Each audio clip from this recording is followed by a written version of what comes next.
dito eh. Kilala mo si Romel Beck? Oo, bakit? Saan yun? Saan kami? Sa Mau. Doon daw ibibigay kay Magpusan eh.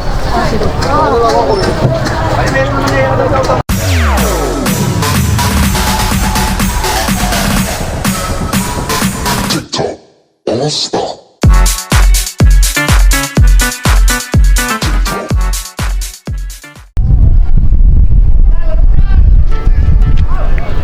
So yun, good morning mga kaigops. Panibagong araw tayo ngayon, panibagong vlog.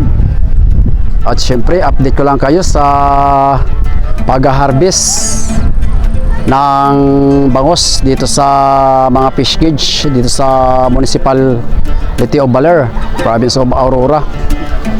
So yung iba mga fish cage mga kaigops ay hinarvest na rin. Pinalipas lang ilang araw kasi dumaan yung bagyong Nika. Tapos yung Opel. So nandiyan na yung bangka na kinargahan. Hindi na tayo pag-vlog doon sa fish cage mismo sa paghango ng isda. Dahil nga sa sumama tayo doon sa pagpasok ng bangka kanina. So nakapag-vlog tayo doon sa ilog para may update din ako sa inyo. So puntahan natin mga guys. So ngayon time check muna tayo mga kaigops. Alas 10:25 ng tanghali. Tanghali pa lang mga guys.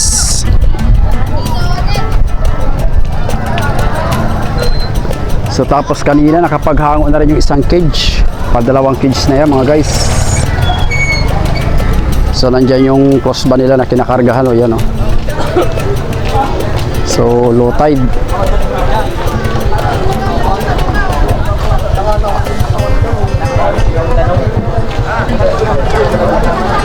So ayan yung mga bangos mga kaigops.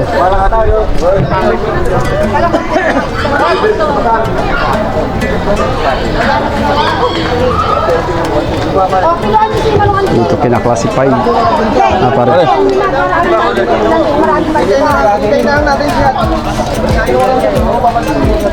So hindi katulad yung hinarvest sa fish cage ng barangay sa Bali mga kaigops. Good size. Ito naman o mga karamihan para undersize. Maliliit.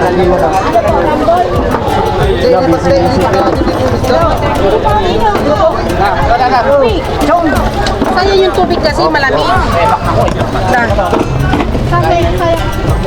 So ayan yung sakage ng kwan sa Bali ay ng Muntinggasang. Ayan o.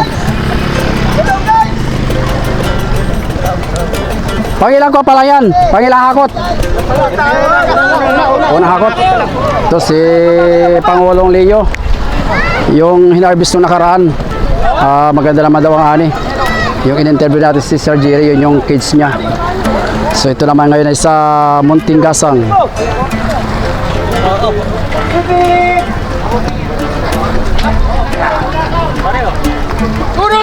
Oh, dandahan baka. Ay, madulas. Sila doon guys, so nakalagay sa kwan.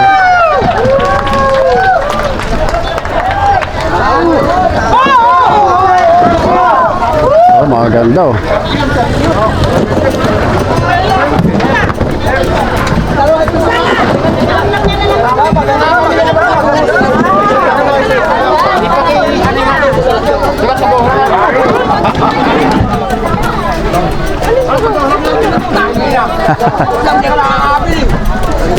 Guys, andito kami.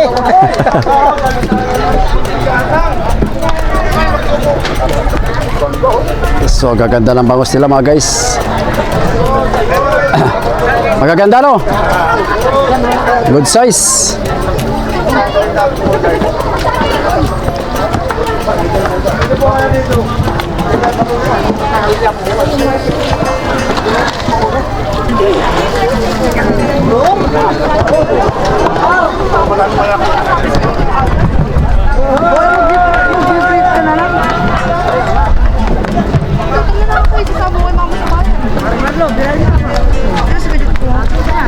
Nangalahati na yun doon? Wala po. Pakilang hakot, isang hakot pa lang. Isang hakot pa lang ito. So maganda-ganda rin ang sizing ng bangos nila mga guys. Tandahan at madulas. So inaapura nila mag-harvest kasi bukas pa magpaparamdam na yung bagyo. Si Pipito. So ito guys ang kargahan nila, oh, dalawang crossban kasi 3 cage yata itong hinarvest ngayon.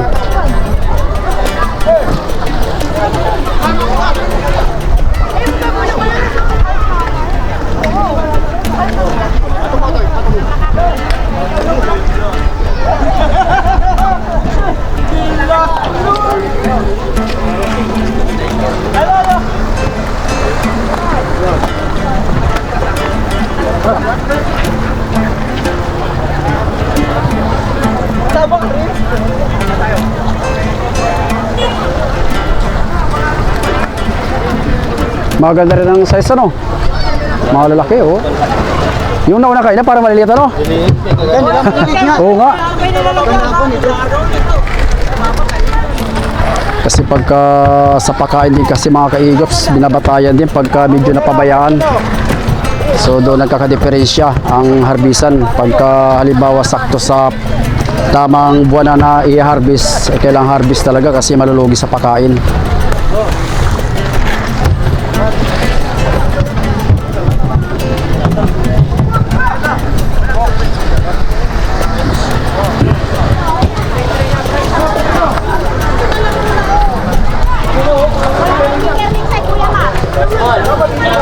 Parang good size sa Pangulong Randy. Oo, so ito yung Pangulo ng Muntinggasang sa isang fish gauge. Oh, ganda ng harvest nila. Oh. Good size. Panalo, tuwan-tuwa yung buyer. Yan. Ito na rin ang sila yung mga makyaw. Tapos yung maliliit. Ano yun? Medium ata ito? Small. Ano yan? Medium. So yung mga Maliit ito, Chairman. Hindi nang galing. Oo. so yung mga kasapi yan yung nag-asikaso dyan, nagtitiro ng isda. Tingnan mo ano? Malaki na yun. Ito na yung pang tapat sa dagupan, bangus dagupan. Napakasarap ng bangus namin dito sa Baler Aurora.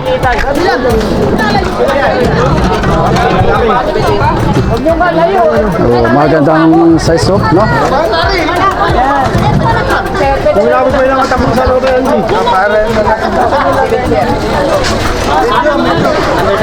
Hindi pa pala ito sakto na harvestin.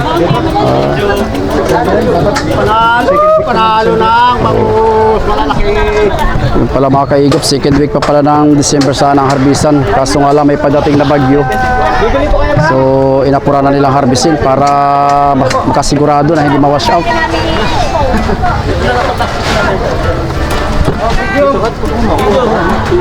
Medium yun ah. Ay, may tali.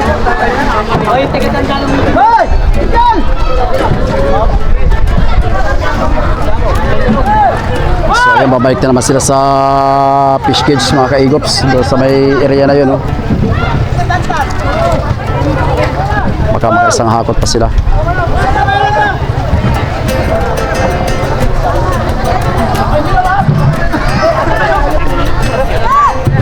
Tara.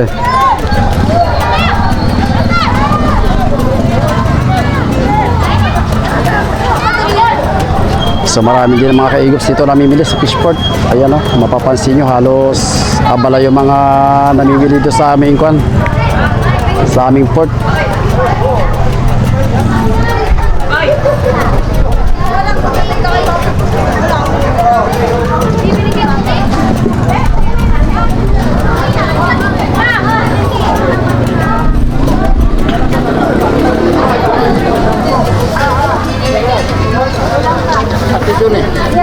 Kilala mo si Romel Beck? Oo, bakit? Saan yun? Saka kami sa mall. Doon daw ibibigay kay Magsusan eh.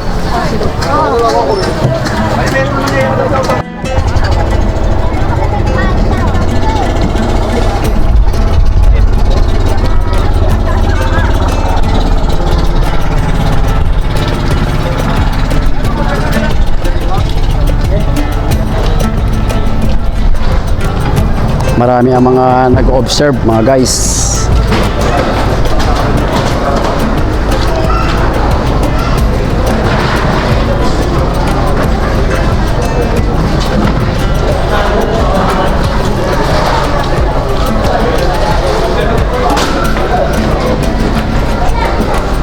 nakaraan ay isang close bala ang pinagkargahan ito. Yan. Yan. Department of Agriculture. Yan. DABPAR. Yan. Sila din ang mga namamakyaw. Tapos i-distribute yata nila yan sa mga kadiwa. Bawat municipality. So mura din ang bintahan ng bangus mga kaigops.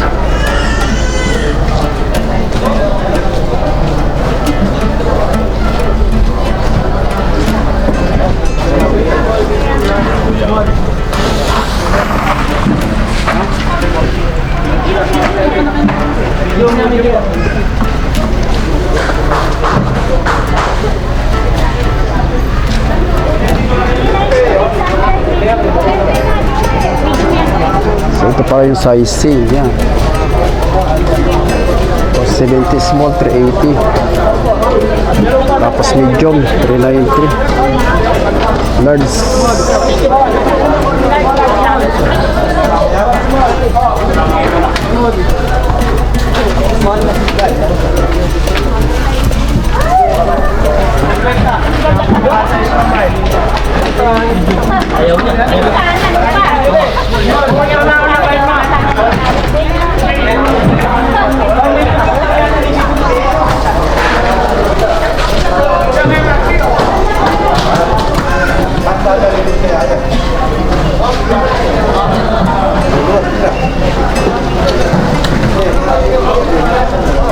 So yan na yung mga nakabox, you know, pinagbubukod-bukod na nila mga guys.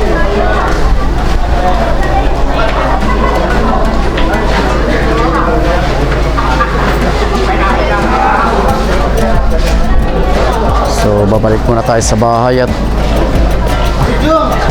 kinapos tayo sa battery. Kuha tayo ng panibagong battery. At antabayanan natin yung isang hakot pa sa fish cage, yung bangka. May dumating na naman na isang bangka. Kaya papasok sigurado yan doon sa looban. At dito na yan kukover.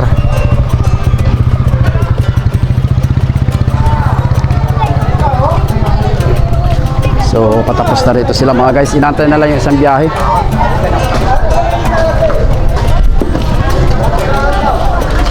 May isang harbisa na lang yun, ano? Yung doon. Marami pa rin. Gaganda lang, ano? Malaki ang bangus, oh. Malalaki pa lumay ka na. Oo.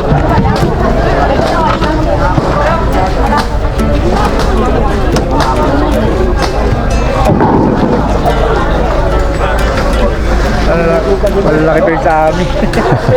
Ito na bansot. Hindi na totoo ang pagpapakain.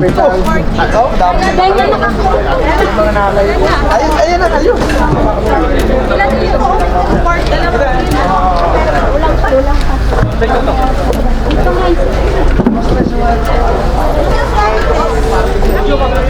So yun guys, tayo ay pauwi na. At nakakuha na rin tayo ng update doon sa hinarbis na bangus. So nandun pa yung karamihan guys, oh. So tayo may gagawin pa. So hanggang sa susunod, maraming salamat. God bless.